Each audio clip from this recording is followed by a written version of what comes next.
കേരള രാഷ്ട്രീയത്തിൽ വളരെ വലിയ ചർച്ചയായി മാറിയിരിക്കുകയാണ് PM ശ്രീ പദ്ധതി. എന്നാൽ യഥാർത്ഥത്തിൽ ഈ പദ്ധതി എന്താണ്? 2022 കേന്ദ്ര സർക്കാർ കൊണ്ടുവന്ന പദ്ധതിയാണ് PM ശ്രീ. രാജ്യത്തുടനീളമുള്ള തിരഞ്ഞെടുക്കുന്ന സർക്കാർ സ്കൂളുകളെ ആധുനിക നിലവാരത്തിലേക്ക് ഉയർത്തുകയാണ് ഈ പദ്ധതിയുടെ ലക്ഷ്യം. സ്മാർട്ട് ക്ലാസ് മുറികൾ, ഡിജിറ്റൽ പഠന സൗകര്യങ്ങൾ, കൂടുതൽ പരിശീലനം ലഭിച്ച അധ്യാപകർ, ഇവയെല്ലാം പദ്ധതിയുടെ ഭാഗമാണ്. ഒരു സ്കൂൾ കെട്ടിടം മാത്രം നവീകരിക്കുകയല്ല PM ശ്രീയുടെ ലക്ഷ്യം. ഭാവിയിലെ പഠന രീതികൾക്ക് അനുയോജ്യമായ മാതൃകാ സ്കൂളുകളെ സൃഷ്ടിക്കുക കൂടെയാണ് ഇതിൻ്റെ ഉദ്ദേശം.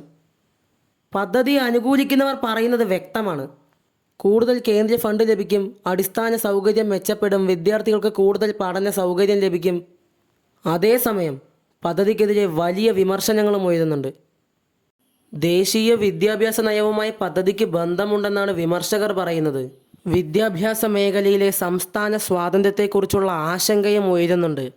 അതുകൊണ്ട് തന്നെ PM ശ്രീ വെറുമൊരു വിദ്യാഭ്യാസ പദ്ധതി മാത്രമല്ല, കേന്ദ്ര സംസ്ഥാന ബന്ധത്തെക്കുറിച്ചുള്ളൊരു രാഷ്ട്രീയ ചർച്ച കൂടിയായി മാറിയിരിക്കുകയാണ്.